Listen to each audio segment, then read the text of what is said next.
অন্তর্বর্তীকালীন সরকারে যুব ও ক্রীড়া মন্ত্রণালয়ের দায়িত্ব পেয়েছেন বৈষম্যবিরোধী ছাত্র আন্দোলনের অন্যতম সমন্বয়ক আসিফ মাহমুদ। শুক্রবার ৯ আগস্ট মন্ত্রিপরিষদ বিভাগের এক প্রজ্ঞাপনে এ তথ্য জানানো হয়।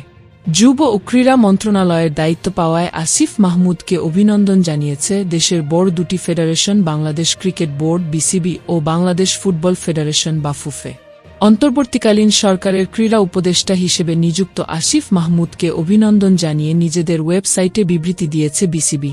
অভিনন্দন বার্তায় বিসিবি লিখেছে, বিসিবি বিশ্বাস করে যে ক্রীড়াঙ্গনের অগ্রগতিতে জনাব ভূঁইয়ার একাগ্রতা এবং প্রতিশ্রুতি তার নতুন ভূমিকাকে অনন্য নেতৃত্ব এবং সঠিক দিক নির্দেশনা দেবে। তারা আরও জানায়, বাংলাদেশের ক্রীড়াঙ্গনের একটি গুরুত্বপূর্ণ সময়ে তার নিয়োগ হয়েছে এবং বিসিবি তার সাফল্য কামনা করে। বাংলাদেশের ক্রিকেটের উন্নতির লক্ষ্য সামনে রেখে একসাথে কাজ করতে উদ্গ্রীব বিসিবি। নতুন ক্রীড়া উপদেষ্টাকে অভিনন্দন জানিয়েছে বাফুফে। এক বিবৃতিতে উপদেষ্টা হিসেবে আসিফ মাহমুদকে ফেডারেশনের পক্ষ থেকে শুভকামনা জানানো হয়েছে।